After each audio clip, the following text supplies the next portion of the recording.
Welcome, everybody. Thank you for joining today. I wanted to remind you you're being recorded. iReadIndies is very excited to collaborate with Ylva today and Ylva Publishing today. This is kind of a special event. We've yet to work with another publisher, and so we're making history. So very exciting.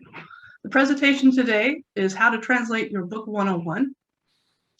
And we're lucky enough to have Astrid Ohletz help us by giving her experience on how to do this task. I want to make sure everybody knows to use the Q&A at the bottom of the screen if they would like to ask questions. We're taking breaks throughout the presentation to answer them.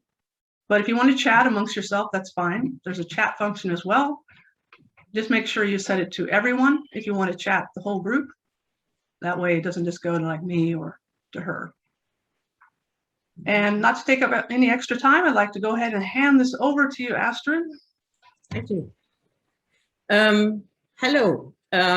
It's great to be here. TC and I, we just talked a bit, and I'm really excited about having been invited to this webinar. So there will be like maybe 1 or 2 breaks in between where you have a chance to ask questions, though I have to say I'm more like this, I'm one of these old-fashioned Skype girls, so I don't see the chat, but Casey, I'm sure you can communicate questions with me, right? Yes, I can. I'll just unmute. Yes. Wonderful. So let's just start, and at the end we have a Q&A session. Let me introduce myself properly first. I have an education as a library assistant, but for the longest time of my working life, I worked as a PA to partners in international law firms. And 2012, I founded Ylva Publishing and the German equivalent Ylva Verlag, because I wanted to do something different with my life. And since then, it's publishing for me. I hold a certificate in editing from the Academy of German Book Trade. When I started out, I thought I would have time to write my own stuff. So I published 1 book, which won 1 Goldie, and I wrote a few short stories, but I basically have no time to write anymore, which I hope will change in the future. I'm neither a native English speaker, nor I am a lawyer. And the other thing is I'm German. So I'm probably going to be way too frank for you people from other countries. So I'm sorry for that already. Okay, so my experience with translations is that we so far published books in 7 different languages: English, German, Portuguese, Spanish, Italian, French, and Korean, the latest. Jay's writing guides, a few of them have been translated, and a publisher in South Korea bought the rights. So for French, South Korean, and Portuguese, we sold licenses to another publishing house. For German, because we are based in Germany, we translate most of the books we publish in English, or a huge part of them we translate into German. We translated 2 books into Italian, I think 2 in Spanish, and even very few from German to English. So I did both with Ylva, sold licenses and self-published. And we mostly translate books from our own authors from English to German. We also regularly publish German translations by books from Harper Bliss, Claire Lyon, Claire Ashton, and Susan X. God, I always pronounce her last name wrong. I hope I got it right that time. So here are a few pictures of the translations that were done. It's only a small part. Why am I doing this webinar?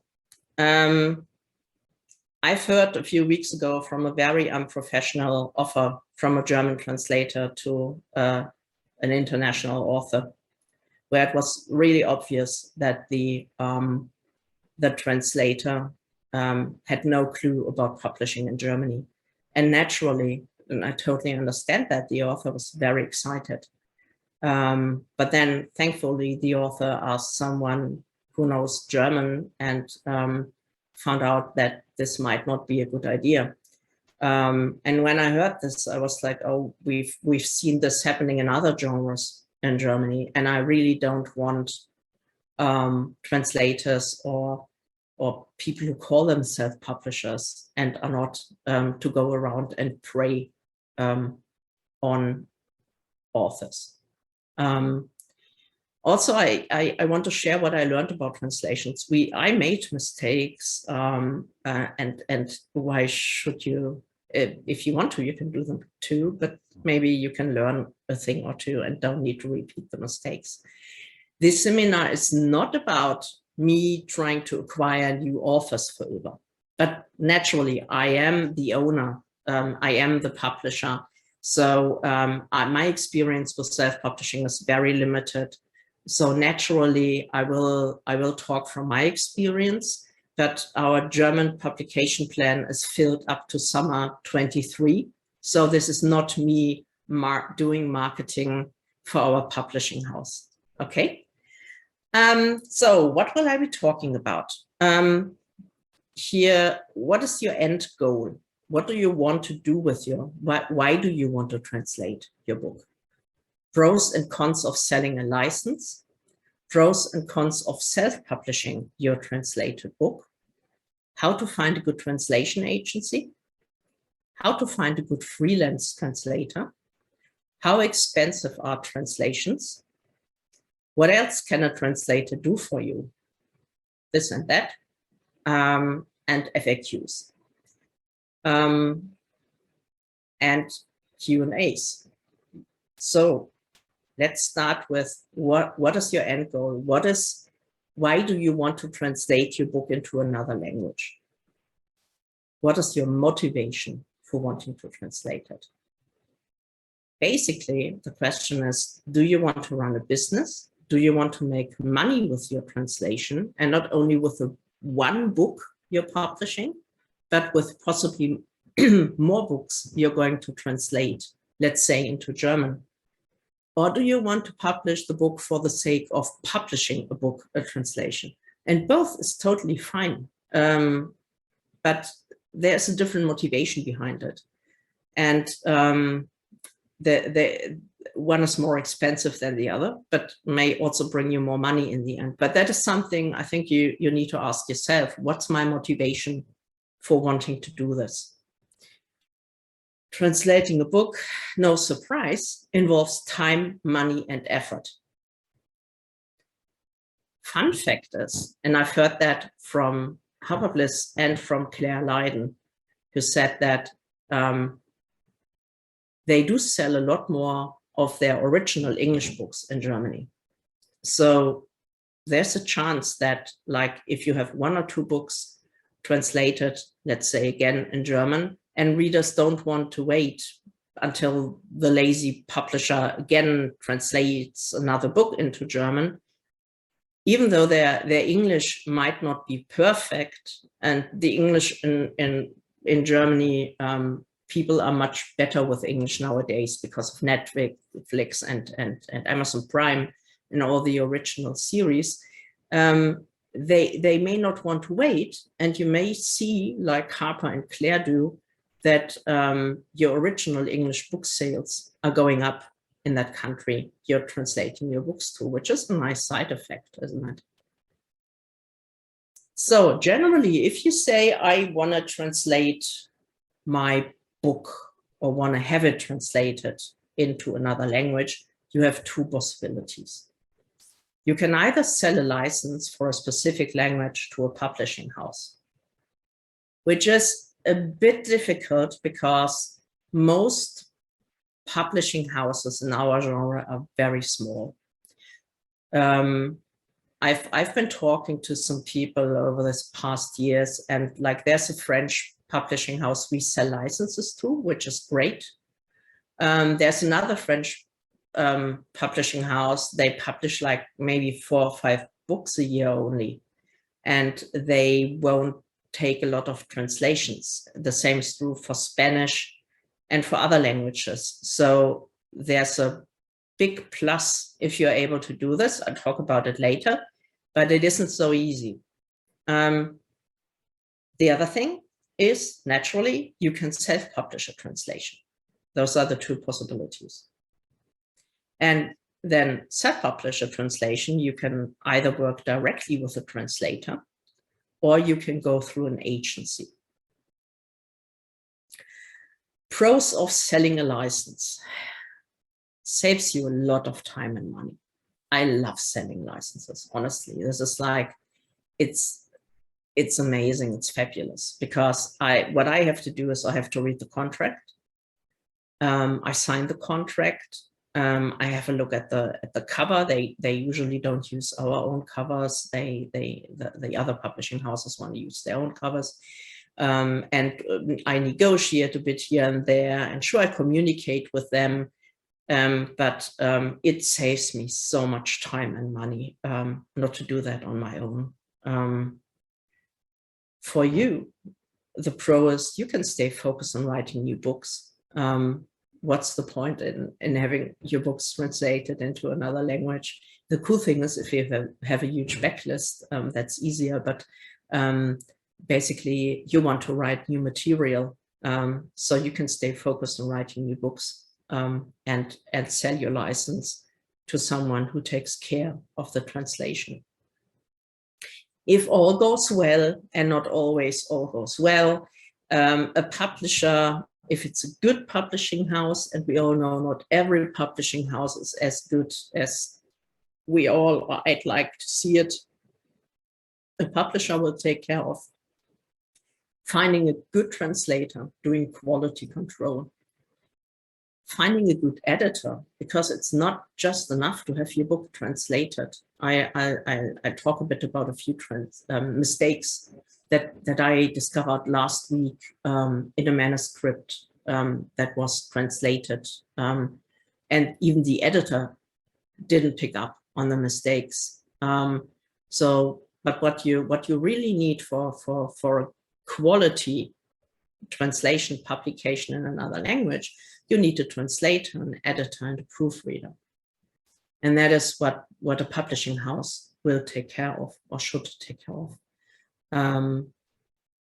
Title. Why do I mention title? Well, naturally, sometimes you can keep the title. There's an amazing amount of romances in German that have English titles. But that doesn't work for all languages. I think the French wouldn't be too keen on books with English titles, but what do I know? Cover. There's a difference in taste and style in countries. So the publisher should know the market and should know which cover works well. And hopefully the publisher also should do marketing. But I think, you know how it is.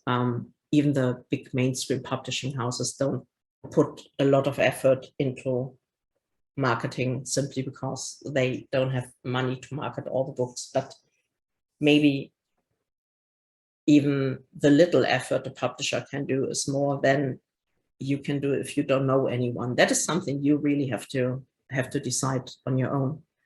There are more pros for selling a license. Publishers should know the market. So basically, because they publish more books and they market more books, they should have contacts with bloggers, reviewers, and so on. Publishers should also know the pitfalls of the market. Like in Germany, a title can only be used once. And I love publishing English books because, gosh, it's so easy to find a title. In Germany, you have to be so extremely careful. You can use a title that has been used before. If the book is out of print for so and so long, if it's a totally different genre, if basically a German lawyer would tell you, please look for a different title. And that is extremely difficult. And it doesn't get easier. In Germany, we have a fixed price book law for print and ebooks, meaning You can't just discount your book with Amazon if you also publish through other platforms.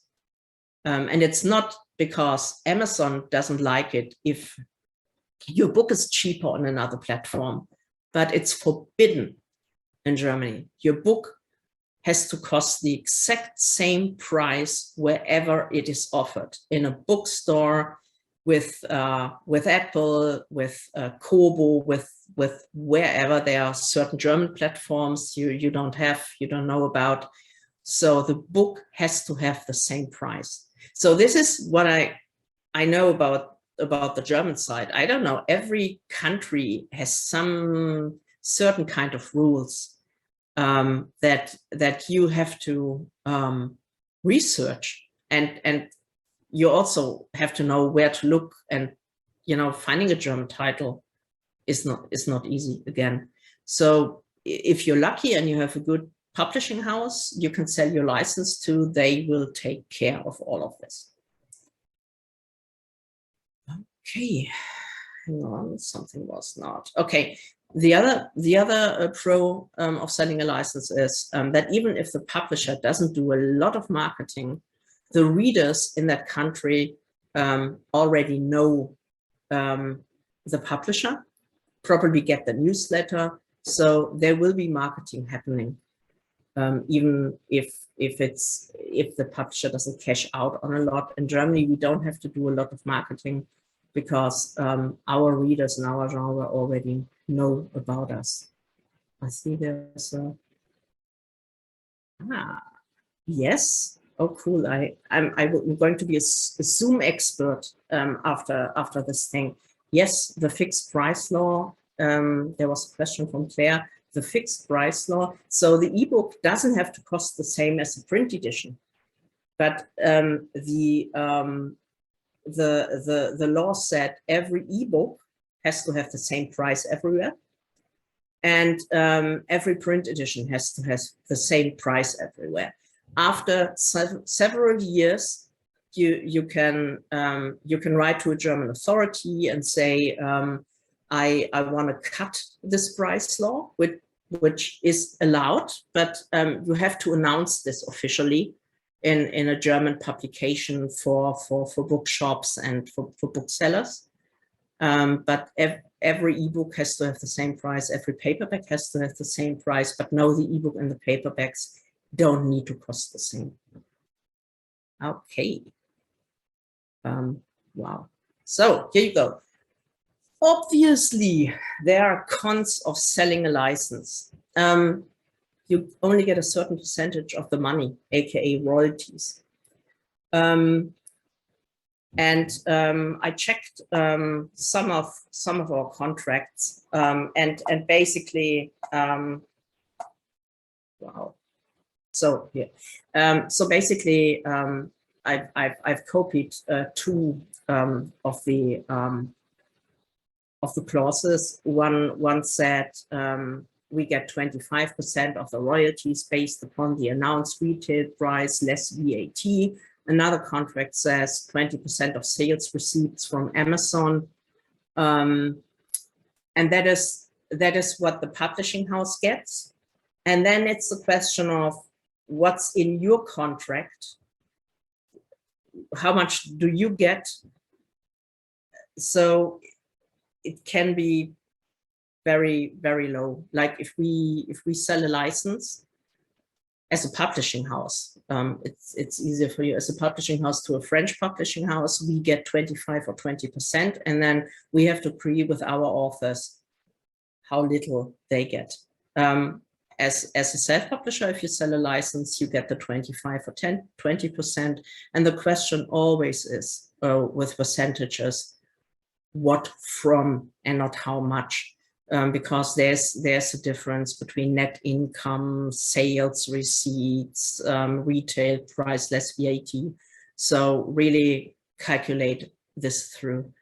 You may not get the publisher most likely will not offer you a say in the cover. Ask them for cover approval. That's what we do with audiobooks, as well as with other licenses, like for the French or Portuguese publishing house. I want to see the cover before I need to agree before they can say yes to the graphic designer. Basically everything you can negotiate everything. Just have to see to what they say yes or no, but really think carefully about what's important to you, and then ask them for it, and then see if you find a common ground. This one is going to be a bit shorter because my experience with self-publishing a translation is not as vast as the other way around. But pros, everything is in your hands. And that's cool, right? You have a direct contact with a translator. But in certain countries, and especially I think I've talked to a Spanish translator 2 weeks ago and asked him, he said generally, in Europe, the copyright for the translation belongs to the translator.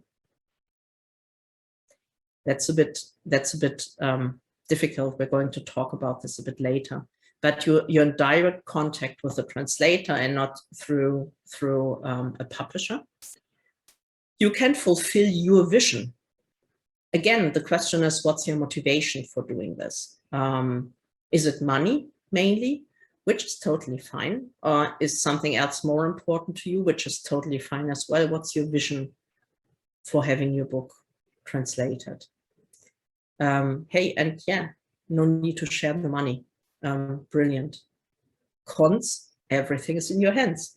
It's really time consuming and nerve-wracking, but it can also be nerve-wracking with a publisher, because how do you know if you can trust the publisher? How do you know if you can trust the translator? How do you know if a translation is accurate or acceptable in a language you don't speak? That's really tough.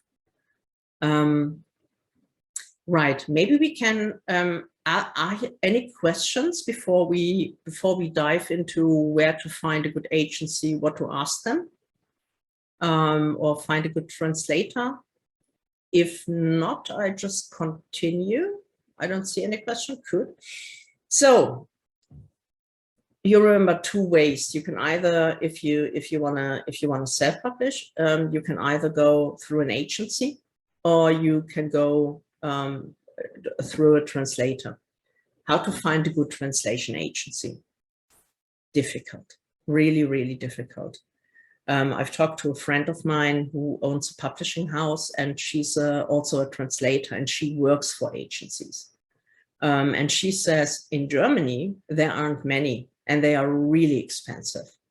And also they mostly do non-fiction books, contracts, and other boring stuff. They are not focused on fiction.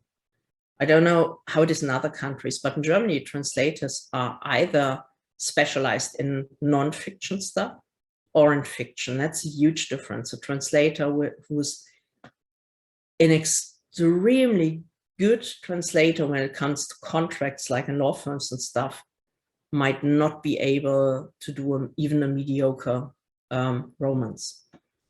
Problem is there aren't a lot of agencies, and some closed over these past years because the people running the agencies just didn't want to continue because the pressure was too high for them.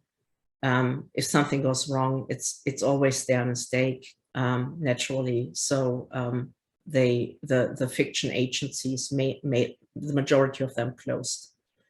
However, if you can find an agency, here are some questions I would advise you to ask before you sign with them.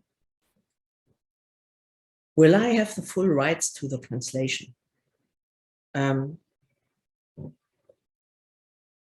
the question is also like, is there any way for you to get in contact with the translator? When will the translation be completed, and is this guaranteed? It takes some time to translate a book, and obviously you want to know when this will happen. And they shouldn't accept other jobs and give them a priority, and yours is pushed down and the deadline cannot be kept and stuff like this. Most importantly, have you translated books similar to mine? Are they experienced? Certain genres have a certain vocabulary. Someone who is amazing with science fiction might be crap when it comes to romance, because readers expect certain things, not only from the author, but if a book is translated, there are certain words you really want to avoid or you really want to use. So has the agency experience with a genre? Also, you can ask them, how can we work together to make this process go smoothly? And really important, will you be able to provide feedback on the translation? They may not like that, but hey, especially in the beginning, you don't even want to trust an agency. You want to have someone check what they are doing, because you don't know what's happening there. And yeah, what's the overall cost? What's included? Like, are they, if it's like if you go to, if you're lucky and find an agency in Germany, will they help you with the title? Will they help you with the blurb and stuff like this? Like, if it's best case, they will give you like a sheet of paper or whatever, where these are the other things we offer to you, and you can say, check, I like that, check, I don't like that. If they don't offer you this, you may need to ask them for what other charges, but also what other services are you providing. I found last week when I was surfing a bit and looking for things I might have forgotten to mention, I found a really good quote. What makes a translation a great translation? A good translation captures the spirit of a text without slavishly following it to the letter. A good translation conveys what is written between the lines. It exudes empathy. A good translation elicits the same emotional response in the reader as the source text does in its readers. The guy who says this, Ross Schwartz, translate from French to English. And that's also the huge difference, or one of the huge differences between fiction and non-fiction translations. Non-fiction translation, sure, what's the meaning behind the sentence, but you have to pay much more attention to every word and to be as close as possible to the original. With a fiction translation, you have to dive for the meaning and really let go of the original text. So in a way, a translator needs to be a good author. Right. Okay. I found this little cartoon, which I really like. Tina, I want you to write the Chinese version of our products instruction. And then Tina says, can you tell the difference between Chinese words and random scribbles? And her boss says no. And she's like, I'll be done in 5 minutes. So this is what's a bad translation, right? Right. So I wanna show you some examples of what happens if you have a translator who's not good. And boy, did we work with bad translators over the years. I have a lot of gray hair coming from bad translators. So give you some examples from a text was on my desk last week. It has been translated, it has been edited, and it has been copy edited. And then it was on my desk and I was like, my word. And now what I'm doing is I'm going to re-edit the whole manuscript because it sucks big time. So let me give you a few examples. The original text said, no true Southerner could turn down homemade biscuits, especially with gravy slathered all over them. the translation into German read, no real Englishman would say no to cookies and gravy. So I went to the editor, who's an in-house editor, one of my employees, and I said, what do you think when you read homemade biscuits and gravy? And she really thought we were talking about cookies. So this is a really bad translation. And I have no idea how the translator translated a true Southerner into a real Englishman. Honestly, I have no idea. But that was for 3 people. The translator did this, the editor didn't pick up on it, and the copy editor didn't pick up on it either. And I was like, you're kidding me? So another example from a few years ago, really, in a mystery, the copper entered the room, which is the detective, the police guy entered the room, was translated into the guy with the red hair entered the room, because copper, red hair, makes a bit of a difference, doesn't it? And another example from the same translation from a few years ago, in the original, it says the car costs a couple of £1,000, and it was a used car, I have to say. The used car cost a couple of £1,000, and the translation was, the car costs 20,000 euro. And I was like, what kind of used car costs 20,000 euro? And that is because in Germany, a couple of £1,000, if you say that in German, you mean 20,000. But that is why a translator really needs to understand the culture and needs to understand the meaning of the original and needs to be able to transport this into the language they are translating it to. Another thing is like idioms. I've just had the same manuscript where the true Southerner turned into a real Englishman. A few pages later, I found 2 sentences with idioms that were translated word by word. And that's really bad. It's a bad translation. You can't translate idioms word to word into another language. Like an example, if you in English say it will cost me an arm and a leg, in Germany, you're going to translate it to it's going to be expensive. We don't have that arm and leg. This is what can happen. Suddenly your text has a totally different meaning because the translator was bad. Maybe if you cash out on an editor, which I really suggest you do, even the editor sometimes doesn't pick up, and then it gets scary.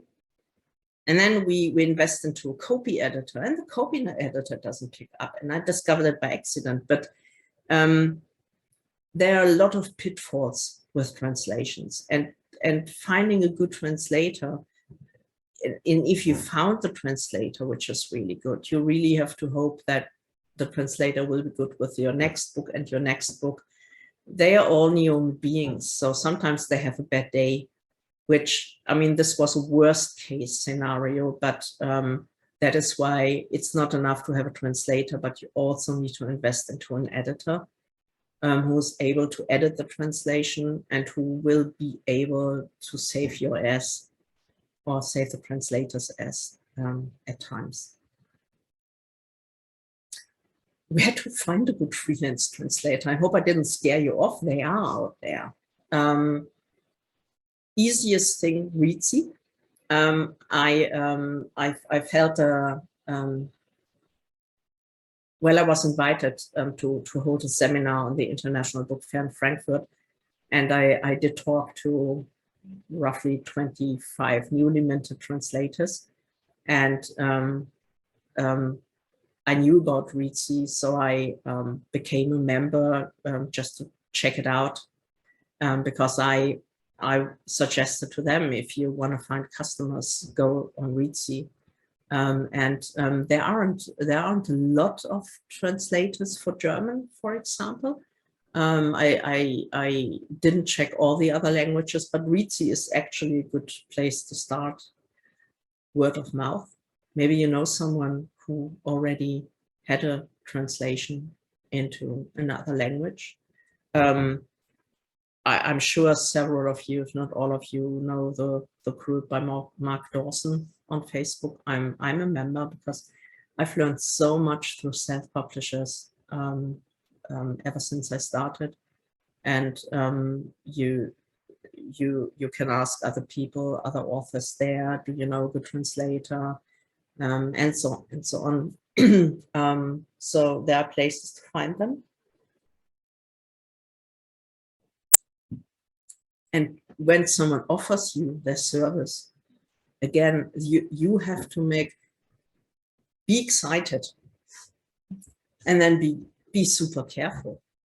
You have to ask the translator a few questions just to do some quality control or maybe check some things before. So ask the translator, have you translated books similar to mine for international markets? Can you provide samples of other works you have translated? And also, when and how often will we communicate? It's one of the worst things if someone accepts to translate your book into another language and then you don't hear from the other person. You could, for example, ask them maybe do half of the translation by this deadline, the other half by this deadline, and then ask them to send you the first half of the translation, just to make sure, because most translators have another job. And not a lot of translators are able to work full-time for fiction translations. So it's most likely that they have another job. They have life. So maybe choose not only one deadline, but at least 2 deadlines. Also, the reason why you want to ask them if they have other books in a market similar to yours translated before is to go and read the reviews. Those reviews are easy to translate. Just copy them and throw them into a translation machine, and you get the gist of if people liked the translation or not.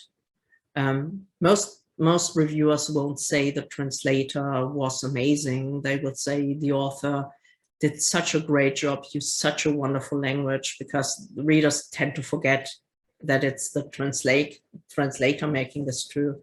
But if they praise the author, then it's really the translator who also did a very, very good job. So have a look at reviews by other books the translator might have done before. Oh boy, no, you're going to hate me after this. But as I said, we Germans are very frank, and I'm just going to be very honest here, because I've also learned my lesson. How expensive are translations? Depends a bit on the language, but for Germany, we are talking 8 to 12 euro per page. The German Federal Association of Translators wants you to pay translators at least 20 euro per page. And then there's a funny German thing called Normseite, which is a standardized page where it's written somewhere in a rule book that there has to be so and so many characters with such and such space between lines. So we're not only talking a page, but we're talking a standardized page. I find that very difficult because I'm so used to working with English-speaking editors and authors, and usually their stuff is charged per word, not in Germany. And as Germany is one of the hottest markets for translation, which I'm going to talk a bit more about later, this is realistic, unfortunately. also for us, unfortunately, not only for you. A good translation isn't cheap.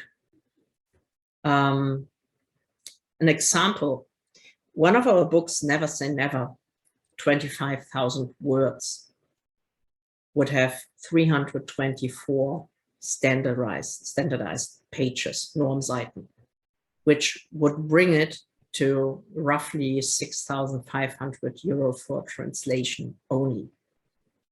If you paid what the German Federal Association of Translators wants you to pay, and what they tell all translators to ask for. A good friend of mine is working for one of the big 5 publishers in Germany, and they even pay more. That's a lot of money. So we don't pay what the German Federal Association is asking for. We can't pay that as a publishing house. And for me, it's a bit of a question, like if it's an easy romance, I don't need to pay as much. If it's I just signed last week with a translator for a mystery, paranormal mystery with a bit of a romance. I know that this needs even a higher quality of translation because of fuzzy readers. So I pay more. But 8 to 12 euro is totally realistic and way under what is advised to be paid. And it is frustrating for me also, because our genre is limited. The plus side for our genre is we know our target group well, we know how to market them, but the numbers of readers in our genre is limited. And in Germany is a lot smaller than the US. A lot less people speak German. So you will sell a lot less books, most likely. It is what it is, right? A translator, especially if a translator works together for the first time with you, may ask for 50% of the payment upfront. And that is totally understandable from where they are coming from. We do that, we pay 50% upfront.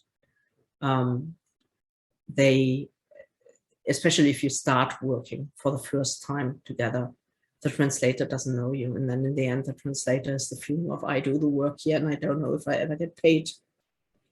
So you have to have a bit of money to be able to make an advance payment for translations. It's a lot of money, totally. But you're risking your brand's reputation, and you're risking low sales numbers in an international market. And then you're also risking sales in your local market if your book is poorly translated. Word gets around. So translators do cost money. Translations are not cheap, but you really don't want bad translations. When we started out, we worked with translators. We paid €5 for 500 words. God, the translations were so bad. But I was so happy to have translators. They aren't easy to find. And then we just decided that the majority of the work has to come from the editors. Now we are at a way better point financially, and I'm able to pay €15 per Normseite for not every translation, but for some of the translations. But we got what we paid for, and it wasn't fun to see what translators did. So this is just a warning from my side. If you have a translation that isn't really good, you need an editor who really knows what they are doing. And then this won't come cheap either, except you you have a German friend who really loves you and wants to do this and has a good understanding of the German language. So you might want to all get German friends in the future. So what else can a translator do for you? We had, some years ago, we did 2 translations into Italian, and it was really cool. The translator and I, she came up when we had a stall at the International Book Fair in Frankfurt, and she said, "Hi, I'm an Italian translator into Italian. I live in Germany." We talked, and then we did 2 books with her. And what was really cool is she offered that she works together with a copy editor, because you don't really want to go looking for a good translator and then for a good copy editor on your own. So ask the translator if she knows a copy editor who can have a go at the manuscript as well. Ask the translator if they can write the blurb for you. It may cost a few dollars extra, but you don't really want to write the German blurb, I guess. Also ask them if they can help you with a title for the book. And you notice I'm saying German, but basically most of this is also true for the other languages. Like she offered that for Italian. She delivered the title, she wrote the blurb, she brought the copy editor. She got me in touch with, or actually she didn't get me in touch, but she did it on her own. I paid her, I think, the equivalent back then of 250 euros extra, and she contacted a lot of Italian bloggers and reviewers in the LGBTQ plus genre, and they talked about our Italian book on their blogs and on their whatever social media sites. So ask the translator for things where you're not sure where you know that you won't be good at it. You can't be good at everything. Ask them if they can provide extra services and how much that will cost. Most likely they will make you a good offer for the first book, and then to make you happy, and then hope you come back with more projects. But I'm in my job, I'm just so happy for everything I don't need to do, as my working hours are. Being self-employed, owning a business, I'm so happy to have people who can do stuff because I can't do everything on my own. So ask what extra services they may offer. And if they don't, maybe they know someone who does and can help you. This and that. This is about just a few thoughts that popped into my head. Like I got some questions up front last week, and stuff you were interested in. And one of the things that is at the moment, this might change, or it is already changing. It is not necessary in Germany to put your German translation into Kindle Unlimited. The German market is still so small that with a bit of marketing, your book will be in the top 50, top 20, top 10, top 5, number 1. And I don't say that because we are so incredibly cool and awesome as a publishing house, but like every new book we publish, especially in the romance genre, is immediately within 24 hours in the top 5 in Germany. And in the US at Amazon.com, it is so incredibly hard, if you're not in Kindle Unlimited, to get your books in the top 50 or even top 100. This is not true for Germany.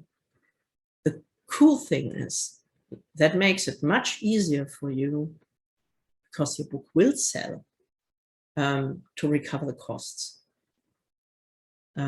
Trust me, it is really not necessary to put it into Kindle Unlimited. You will make more money, but the genre is more limited. If we have a bestseller in the US, like J.A.D. Winter, we may make $60,000, $70,000, $80,000 or more. In Germany, a bestseller is between 25 and 30,000, roughly, let's say in the first 2 or 3 years. So it's a much more limited market, but it's unnecessary to use Kindle Unlimited. That might change in a year, but right now it's true. German readers hate bad translations, spelling mistakes. And then they are only excusable if a book is in Kindle Unlimited, because they feel like, that's okay then. It didn't cost me much. So that's your decision, like, what do you want to do with your book? How much money do you have for it? So if you can't cash out on a huge amount of money for translation into German, you might have to put it into Kindle Unlimited to make it sell. If you want to invest, you might not need to do that. Other, let's say, European languages, it's a bit of a joke between me and my friend who works in the mainstream publishing house. Several years ago, I got a book from her as a present from a Spanish author, a thick book. And I was like, that was a good book, but I would have cut it by 200 pages or something, because there was a lot of blah, blah, blah going on. And then my friend said, yeah, fun fact is that in Italy and Spain, books are not really edited the way we edit books in Germany. So having said that, I don't know how to say that polite, but a German translation, you might need to invest more money into a good translator and editor, whereas in other European languages, you might get away with stuff you might not be able to get away with in Germany. And that is where you have to trust people who understand their markets. Our translations into Italian and Spanish weren't successful. The licenses I sell to the French publishing house, who does a brilliant job and who they know what they are doing and they're producing real quality, is a lot more successful for us, even so we get a lot less money per book, but because of the brilliant job they are doing, they know the market, the readers know them, we make more money than through the books we self-published. I never said it's easy. So many things to think about and to consider. Do I need a certified translator? Yes and no. So I would say basically, no, you don't need a certified translator, but don't believe everyone who says, I can translate your books for you because I speak German or I speak Italian. Not everyone who's able to speak a language can translate a book. A certified translator in Germany might mean a certified translator for nonfiction stuff. And then when you have, yes, that is life experience. We did that. I was like, yay, we have a certified translator. And then I was like, oh, wow, because she was a certified translator for nonfiction. And the fiction, the translation wasn't very good. So certified translator, more no than yes, but the translator needs to be a native speaker. If someone comes to you and says, I don't know, I'm French, but I can do this translation for you into the German language. French is my native language. That's not professional. You don't want that. That's one of the things also I learned in the law firms I was working for so many years. Only native speakers should do the translations into the language. And then you see, I've said, attention Spanish. Not every country in the world where Spanish is spoken or written has the same kind of Spanish. Gosh, did we for our Spanish translation, got we lots of bad reviews because it was the other Spanish. Or in Norway, there are actually two languages, bokmål and nynorsk. And Portuguese, I'm sure, is slightly different in all the different countries Portuguese is spoken. So you really need to make your due diligence, and you have to ask, like, look it up at the internet if they say there are several languages spoken or whatever. Ask the translator, make sure the translator uses the kind or the form of the one language that is most likely to sell most books in. I've learned the hard way to ask that question in the future. I didn't back then. Most importantly, a translator needs a good linguistic instinct. And I found that people who never studied to be a translator, when they have a good instinct about language, they are able to produce the most amazing translations. So again, going back to what we talked before, you want to ask the translator, have you done other translations in that language before? Can I please have a look? Can you send me a link? Then check what people say about the quality of the translation of the book. Make sure that the training isn't as important as the understanding of a language. Also, you want the translator just to know the genre. We talked about this before. Someone who's good with science fiction isn't necessarily good with romance, or the other way around, or other genres. So if possible, find a translator who's translated romances before.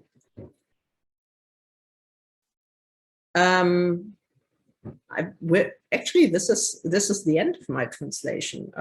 We've been really, really good with time. Who owns the right to a translation? Isn't that an interesting question? And I've learned, actually, I thought I knew, and I've learned these past weeks because I've asked the question, because of the seminar I held. So it depends on the country. In Europe, copyright is with a translator. And then you might have this really interesting construct. As a publishing house, we get the rights from the author. Generally at Ylva, we ask for 7 years, not a lifelong right, but we ask for 7 years. That helps us, like with audiobooks, because Audible wants 7 years. It helps us because we want to use the rights to other markets. So we may have the rights from the author for 7 years. And then, but what that means is that after 7 years, the author can terminate the contract, but the author can't use our translation because the rights to the translation are with the translator, and our contracts with the translators are lifelong, which means if one of our authors terminate the contract, the author is free to do another translation into German. The author is not allowed to use the translation we paid for, because our contract with the translator binds the translator and the translator's rights to us. It's a bit tricky, and to be honest, I wasn't sure about this up until a few weeks ago. That's Europe, basically, maybe with 1 or 2 exceptions. But my Spanish translator friend said it's basically Europe. It's different in the US, or it's differently handled in the US. And I was really surprised when I checked the contract again with the Brazilian or the Portuguese translation with a Brazilian publisher, because the contract runs 4 years, and if the contract is finished, we get the translation rights into the Portuguese language. So in 4 years, we get the translation, which I find very strange. But it seems like every continent has different rules, or even if there are rules, some people don't care about rules. So don't automatically assume just because. So if, for example, you sold the rights to your book to a publisher and you leave the publisher, it depends on the contract the publisher has with your translator.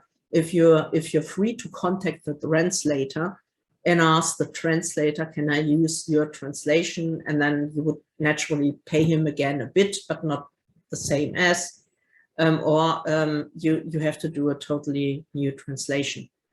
That is unfortunately something you really have to be aware of and check carefully. It's very different in different countries. What are hot non-English markets right now?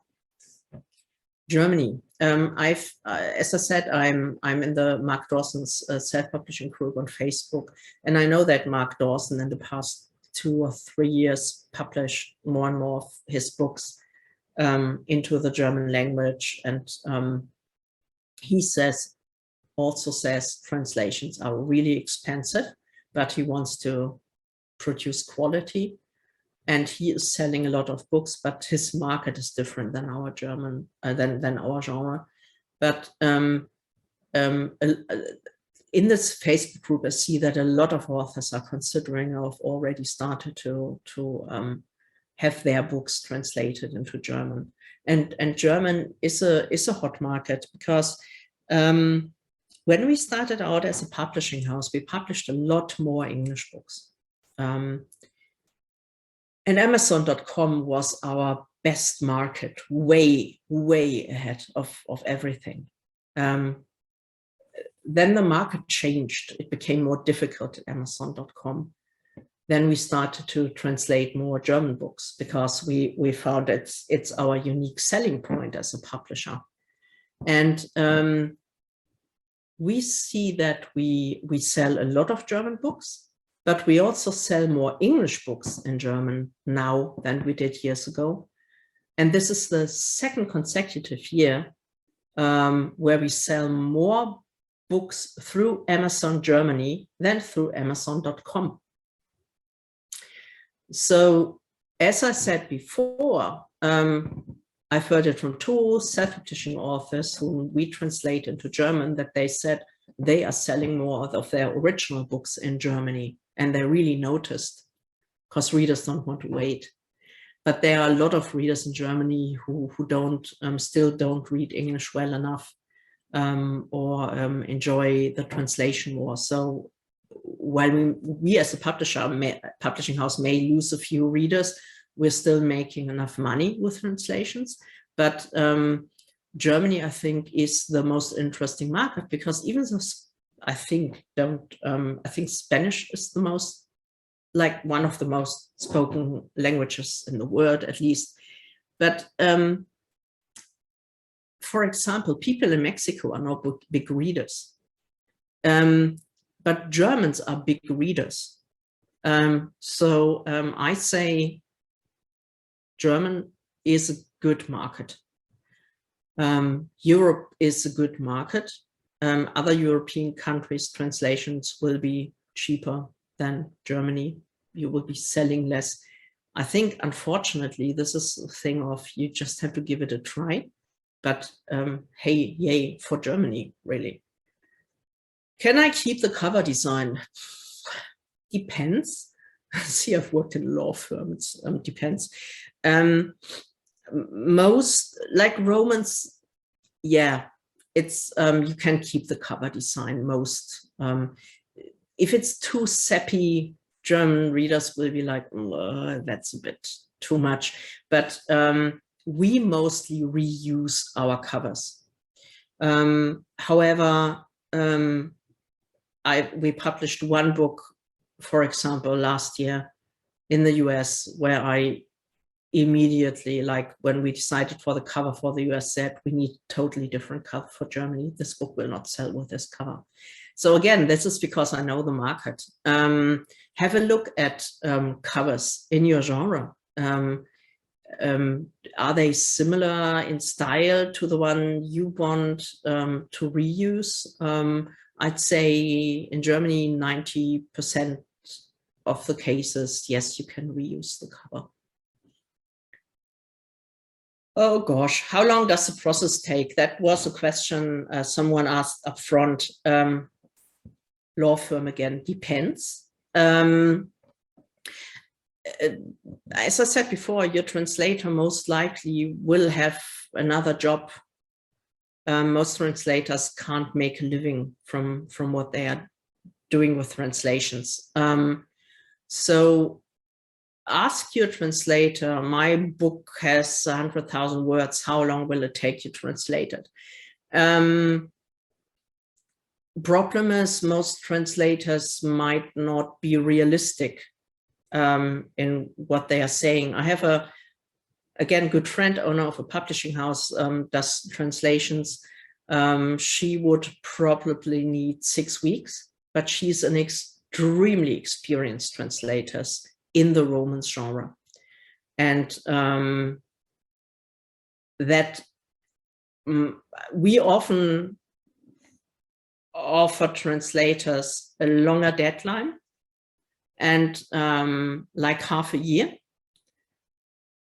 and then pay a bit less because they may be able to take on another job which pays more. That is like a negotiation thing with your translator, but it's not going to happen overnight.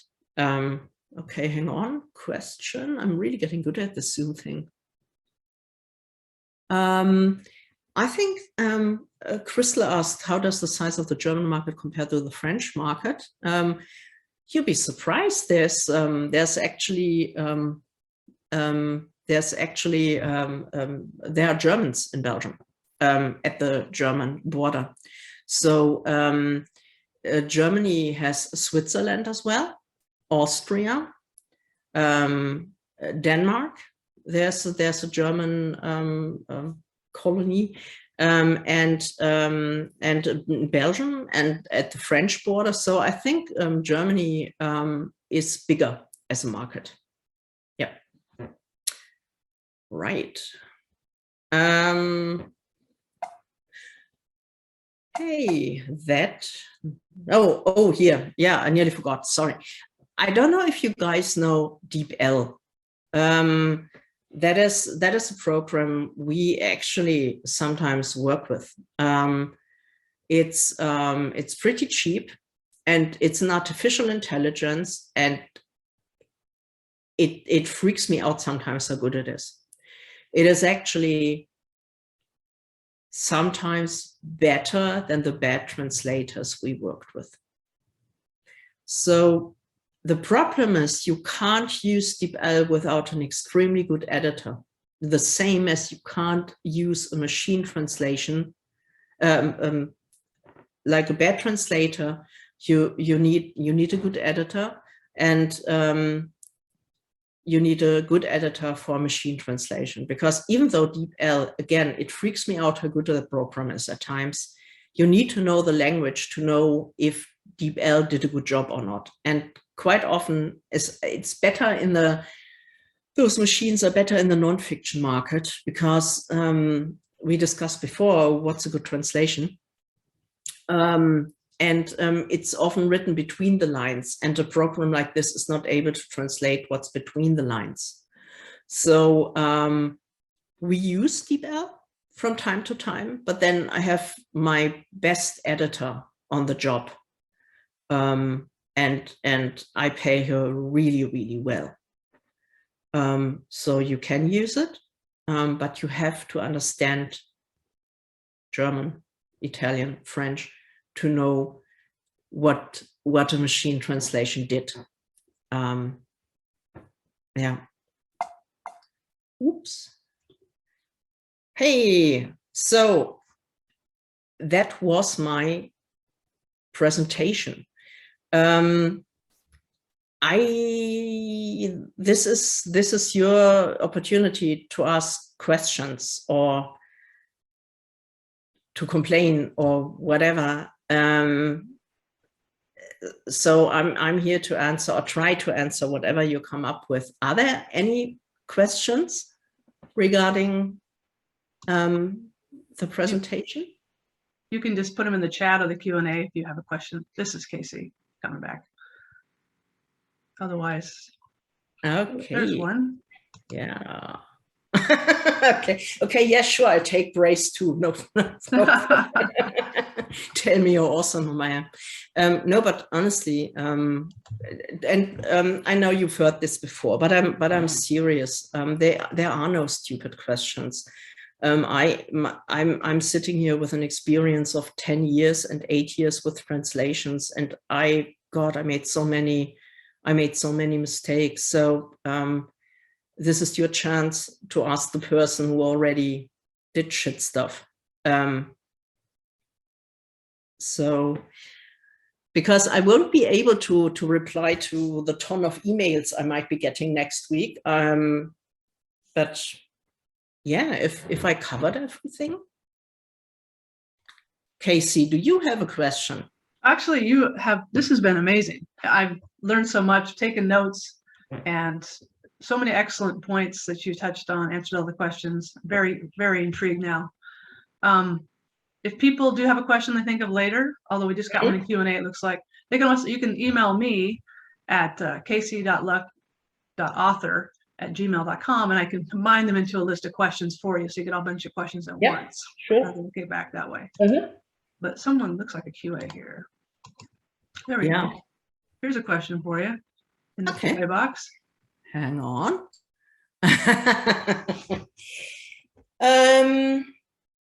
The worst mistake was to believe people when they told me they are brilliant translators, because I was so thankful to have found them.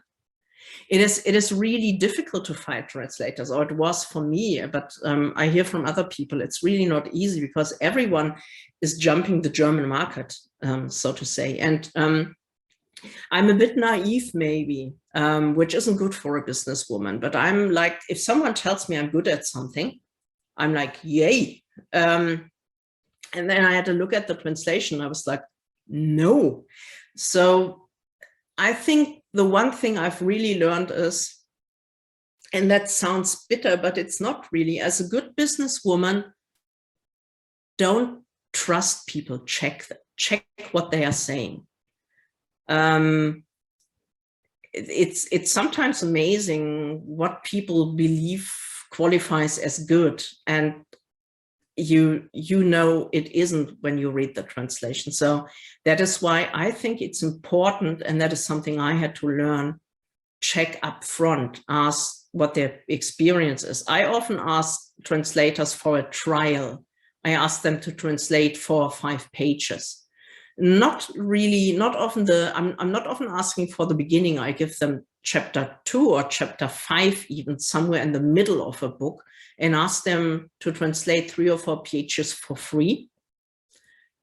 The problem for you would be, you would have to check if you like what they are doing, which is difficult when you don't know the language. But the word, I mean, even if you throw whatever they did into DeepL and have it retranslated into English, but don't,